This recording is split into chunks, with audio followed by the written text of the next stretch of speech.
Assalamualaikum warahmatullahi wabarakatuh. Perkenalkan kami dari kelompok 2 dengan 6 anggota kelompok. Yang pertama ada Novia Rizky Ulinikmah, Oka Frimba Adi Pastimo, Serena Puspa, Nur Syafila Rizka Saputri, Tiara Prawitasari, dan Rizal Surya Laksono. Di sini kami akan menjelaskan mengenai pendekatan postmodern solution focus brief counseling.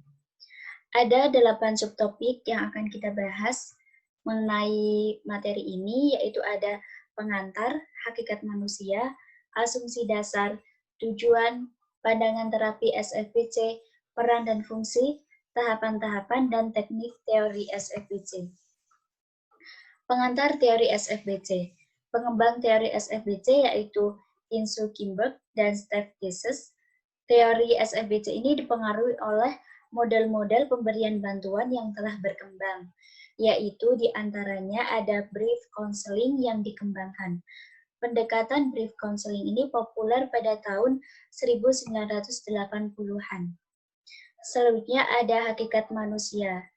Manusia ini memiliki kemampuan, kekuatan-kekuatan, potensi, dan sumber yang dapat digunakan untuk mengkonstruk solusi dan membuat kisah baru dalam rangka meningkatkan taraf hidupnya. Realitas atau kebenaran akan dikonstruksikan secara sosial, tiada kebenaran yang absolut.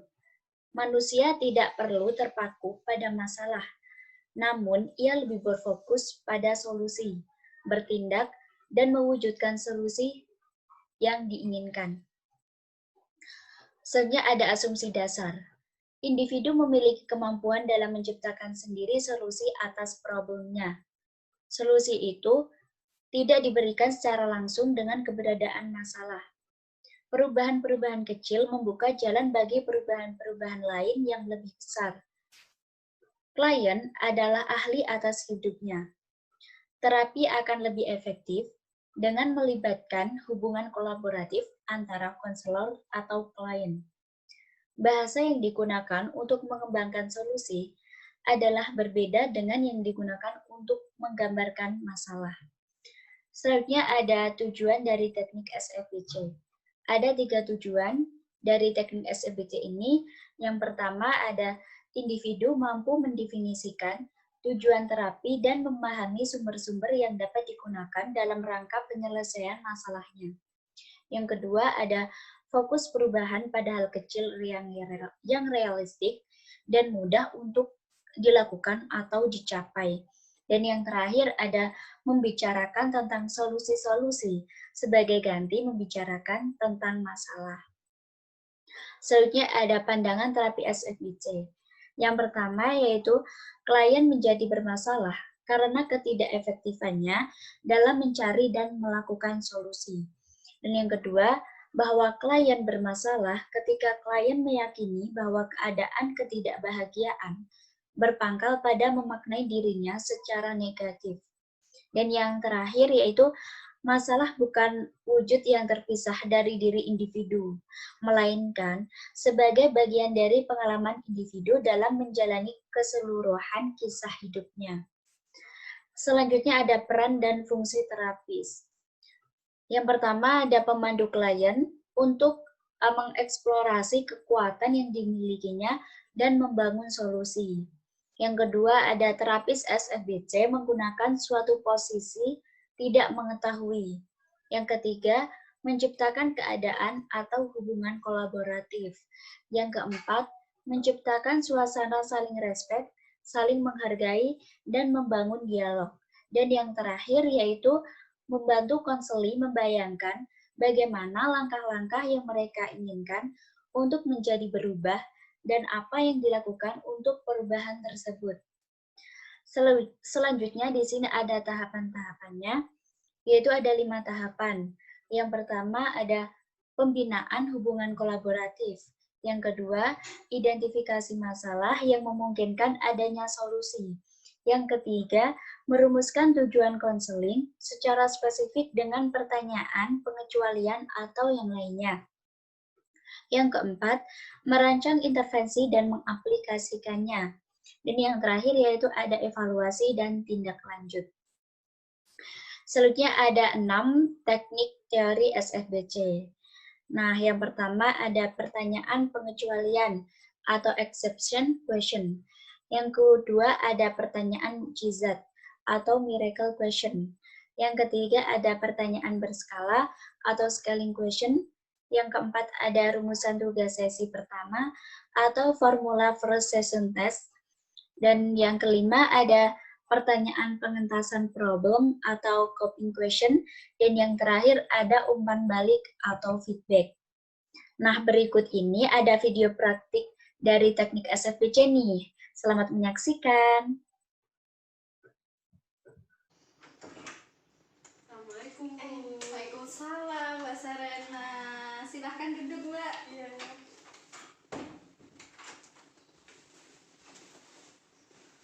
Wah, Ibu udah lama banget nih gak ketemu sama Mbak Serena. Bagaimana kabar hari ini, Mbak? Alhamdulillah, Bu, baik. Ibu sendiri gimana kabarnya? Alhamdulillah, Ibu juga baik, Mbak.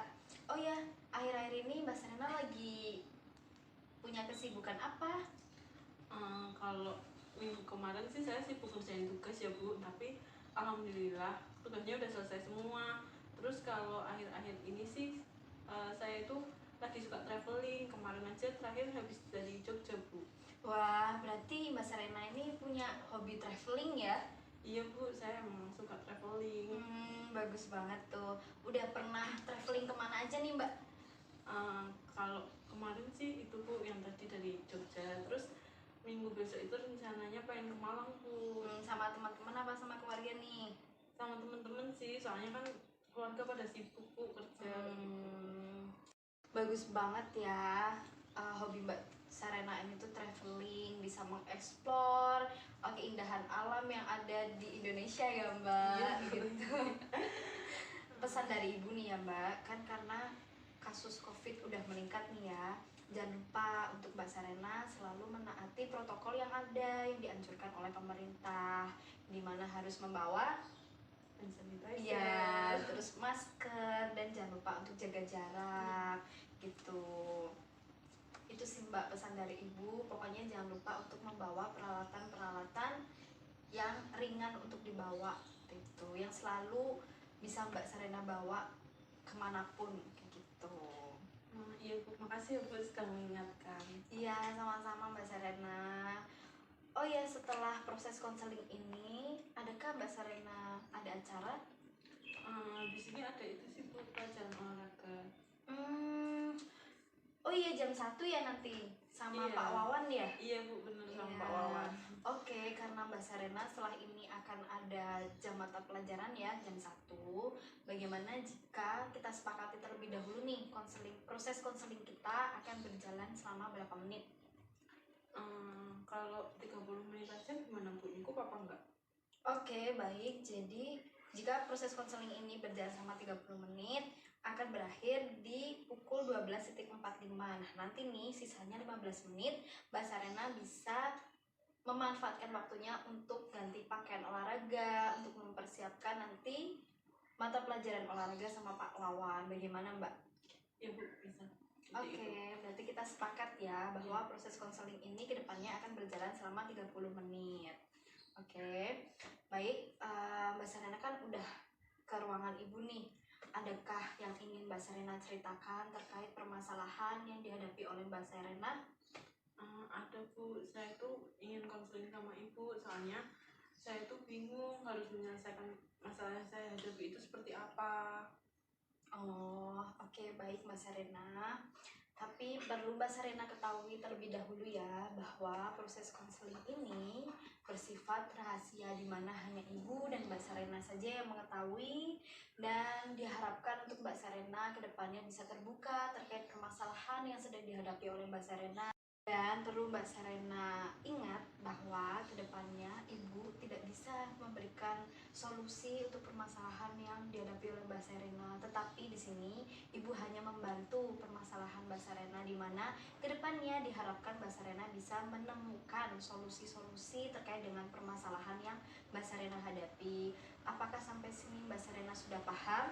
Iya, Bu, saya paham. Baik, sekarang Mbak Serena bisa ceritakan kepada Ibu terkait permasalahan yang sedang Mbak Serena hadapi. Baik Bu, jadi begini, saya kan punya 2 teman dekat, bahkan bisa dibilang dekat sekali Bu. Saya aja sudah menganggap mereka itu seperti saudara saya sendiri. Tetapi setelah kemarin saya pulang dari Jogja bersama mereka itu, tiba-tiba perilaku mereka itu berubah sama saya Bu. Mereka itu menjauhi saya, dan bahkan setiap saya mengajak kumpul bareng lagi, mereka itu selalu menolak. Awalnya saya itu bingung Bu, kesalahan saya itu sebenarnya apa. Tapi kemarin saya pikir-pikir lagi, saya sadar bahwa kesalahan saya itu kemarin waktu di Jogja saya itu justru sibuk dengan kegiatan saya sendiri Bu. Bahkan saya menggunakan waktu di sana itu buat teleponan dengan pacar saya. Bahkan saya itu juga kalau teleponan butuh waktu yang lama gitu loh Bu. Dan saya merasa menyesal karena tidak memanfaatkan waktu di sana buat quality time dengan kedua sahabat saya. Mungkin mereka juga merasa bahwa berteman dengan saya itu kayak percuma gitu loh Bu, karena saya sendiri aja setiap berkumpul dengan mereka itu selalu sibuk dengan kegiatan saya sendiri. Saya menyesal Bu, saya juga pengen minta maaf sama mereka, tetapi gimana saya mau minta maaf, orang saya chatting mereka aja nggak dibalas. Oke, baik. Jadi Ibu ikut merasakan apa yang dirasakan oleh Mbak Serena. Memang sih Mbak, seperti itu, hal seperti itu tidak mudah untuk dijalaninya. Nah, sebelum kita berbicara lebih mendalam lagi, di sini Ibu dapat menyimpulkan bahwa permasalahan yang dimiliki Mbak Serena ini ada 2 permasalahan, yaitu yang pertama, Mbak Serena kesulitan untuk meminta maaf kepada teman-teman Mbak Serena. Yang permasalahan kedua, di mana Mbak Serena sering mengabaikan teman-teman Mbak Serena ketika berkumpul bersama-sama. Apalagi kan tadi Mbak Serena mengungkapkan bahwa Mbak Serena waktu itu mengabaikannya dalam hal Mbak Serena telepon tuh sama pacar Mbak Serena lama, dan Mbak Serena tidak ikut bersama, dan Mbak Serena pada saat itu tidak mengajak berbicara teman-teman Mbak Serena tuh. Nah, dari permasalahan yang sedang dihadapi oleh Mbak Serena, mana dulu nih permasalahan yang akan kita bahas Mbak? Bu, saya ingin memperbaiki hubungan saya dengan kedua teman saya, karena begitu saya sadar bahwa yang selama ini saya lakukan salah itu, saya merasa sedih Bu. Saya tidak mood untuk melakukan apa-apa, saya selalu kepikiran terus Bu. Baik, indikator memperbaiki hubungan yang seperti apa yang Mbak Serena inginkan? Saya ingin berkomunikasi dengan teman saya secara tidak canggung lagi Bu. Tapi kalau diingat lagi, hubungan saya dengan teman saya sedang tidak baik, membuat saya merasa sedih Bu. Oke, baik, Ibu dapat merasakan apa yang sedang Mbak Serena rasakan. Nah, kali ini Ibu mempunyai 3 emoji nih Mbak, yang dimana Ibu akan memberikan skala untuk Mbak Serena. Ibu mempunyai emoji berkaca-kaca, yang dimana Ibu akan memberikan skala ke emoji ini 1, yang dimana menunjukkan bahwa perasaan Mbak Serena itu tidak merasa sedih. Nah, Ibu mempunyai emoji nangis terseduh-seduh nih Mbak. Ibu akan memberikan emoji ini skalanya 10, yang dimana bahwa menunjukkan perasaan Mbak Serena saat ini sedang sedih yang sangat mendalam.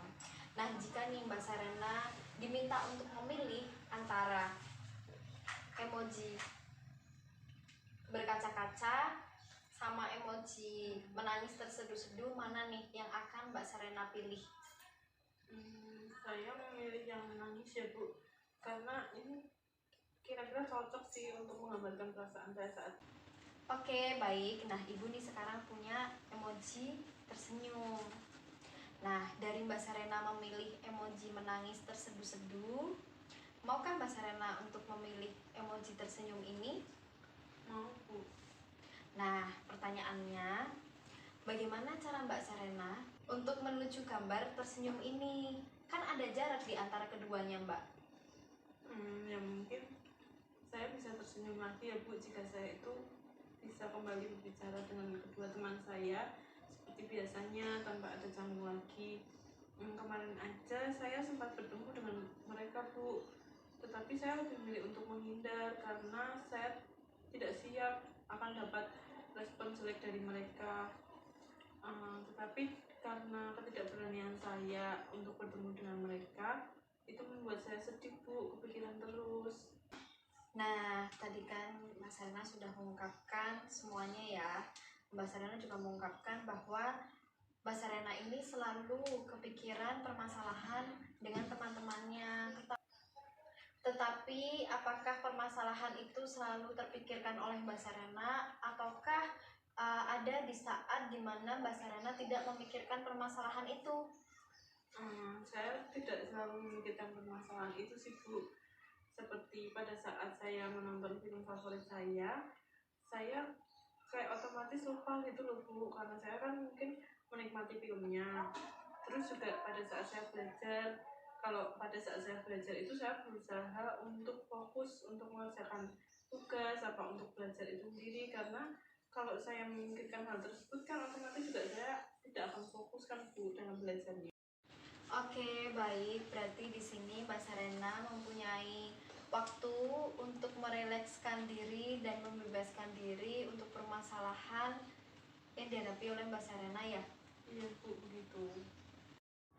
Oke, baik. Dengan apa yang sudah Mbak Sarena sampaikan kepada Ibu, udah mengungkapkan semuanya. Di sini terlihat bahwa Mbak Sarena sedang memiliki kondisi atau situasi yang tidak mengenakan ya, tidak menyenangkan, di mana Mbak Sarena ini merasa canggung untuk berkomunikasi kepada teman-teman Mbak Sarena. Mbak Sarena juga merasa takut untuk memulai menghubungi teman-teman Mbak Sarena untuk mencapai tujuan di mana Mbak Sarena agar tidak merasa canggung memperbaiki hubungan dengan teman-teman Mbak Sarena dan tidak merasa takut akan respon yang diberikan teman-teman Mbak Sarena, yaitu mereka memberikan respon yang buruk. Menurut Mbak Sarena, apa yang akan Mbak Sarena lakukan? Mungkin saya akan meminta maaf secara tulus ya Bu. Oke, bagus sekali ya, niatan Mbak Sarena ini akan meminta maaf dengan tulus terhadap teman-teman Mbak Sarena. Nah, yang mau Ibu tanya ini sebelumnya, apakah Mbak Sarena pernah minta maaf pada orang lain dan apakah itu berhasil atau tidak? Kalau minta maaf pernah sih Bu, dan alhamdulillah berhasil. Oke, baik. Bagaimana cara yang Mbak Sarena lakukan agar permintaan maaf yang Mbak Sarena lakukan itu berhasil? Mungkin yang pertama saya menemui orang itu dulu ya Bu, secara langsung. Kemudian saya menyampaikan tujuan saya menemui orang tersebut itu mau apa, terus baru deh saya bilang mau minta maaf secara tulus, secara serius dan tidak bercanda ya Bu, walaupun setiap bertemu orang itu sebelumnya saya selalu bercanda. Bagus sekali Mbak Sarena apabila Mbak Sarena bisa melakukan hal tersebut, dan apa yang Mbak Sarena lakukan sebelumnya itu akan dilakukan untuk menghadapi permasalahan Mbak Sarena saat ini, yaitu dengan meminta maaf dan langsung menemui teman-teman Mbak Sarena. Iya Bu. Remote-nya boleh Ibu ambil. Nah, oke, baik. Pada kesempatan kali ini saatnya kita untuk berimajinasi ya Mbak. Nah, ini ada bantal. Nah, kita relax aja nih Mbak Sarena. Udah nyaman? Udah. Kita relax aja. Bayangkan secara bersama-sama di sini adalah waktu tidur dan akan terjadi suatu keajaiban di mana Mbak Sarena bisa menyelesaikan semua permasalahan yang Mbak Sarena hadapi saat ini, namun Mbak Sarena tidak mengetahuinya. Sekiranya Mbak Sarena ketika ketika bangun tidur, apa yang menjadi pembeda di kehidupan Mbak Serena? Tentunya saya akan merasa senang ya Bu ya. Apabila hal itu terulang kembali, saya akan lebih memanfaatkan waktu saya untuk menghabiskan dengan teman saya, entah itu berbagi cerita tentang hobi saya, berbagi cerita tentang pengalaman kuliah saya, atau bahkan tentang cita-cita saya ke depannya setelah lulus nanti. Baik, kali ini Ibu tidak akan menanyakan seberapa jauh perubahan yang kita capai bersama Mbak. Tetapi kan sebelumnya Ibu kan udah menanyakan, udah mengungkapkan terkait pertanyaan skala, di mana skala 1 itu menunjukkan bahwa Mbak Serena merasa sedih dan tidak memiliki perubahan sama sekali, sedangkan skala 10 itu menunjukkan Mbak Serena sudah lega mengungkapkan semua perasaan ataupun permasalahan yang Mbak Serena ceritakan, terus dimana Mbak Serena juga menentukan tujuan-tujuan positif. Nah, Ibu mau tanya nih, sekiranya posisi perasaan Mbak Serena saat ini ada di skala berapa nih? Mungkin kira-kira di skala 8 ya Bu, karena saya sudah mulai merasa lega dan yakin bahwa sebenarnya itu permasalahan saya itu dapat diselesaikan. Bagus sekali, Ibu yakin bahwa Mbak Serena bisa memperbaiki hubungan dengan teman Mbak Serena. Amin ya Bu. Jadi sekiranya proses konseling ini hampir selesai nih Mbak, Ibu ingin tahu apa yang Mbak Serena dapatkan dari proses konseling ini? Jadi setelah saya mengikuti proses konseling ini ya Bu, saya itu merasa sudah lega dan saya itu jadi tahu bahwa gitu loh Bu, bagaimana sih cara menyelesaikan permasalahan yang saya hadapi ini. Ibu sangat senang mendengarnya. Harapannya ke depannya Mbak Serena bisa memperbaiki hubungan dengan teman Mbak Serena ya, dan langkah-langkah yang tadi sudah Mbak Serena lakukan, ungkapkan itu semoga berhasil ya Mbak ke depannya. Iya Bu. Oke, karena proses konseling kita sudah selesai nih ya Mbak, Ibu mengucapkan banyak terima kasih Mbak Serena udah datang ke ruangan Ibu, udah menceritakan semua permasalahan yang sedang Mbak Serena hadapi, dan Ibu juga merasa sangat senang bisa membantu Mbak Serena untuk menemukan solusi-solusi terkait permasalahan yang sedang Mbak Serena hadapi. Kedepannya kalau Mbak Serena ada permasalahan lagi ataupun yang ingin diceritakan pada Ibu, langsung datang aja ke ruangan Ibu Mbak, jangan sungkan-sungkan, tapi terlebih dahulu untuk mengabari Ibu. Saya juga berterima kasih ya Bu, Ibu sudah membantu saya dalam mencari solusi. Sudah Bu, saya pamit dulu ya Bu. Iya Mbak Serena. Ada pelajaran olahraga. Ya, semangat ya olahraganya, Ya, jangan capek-capek ya.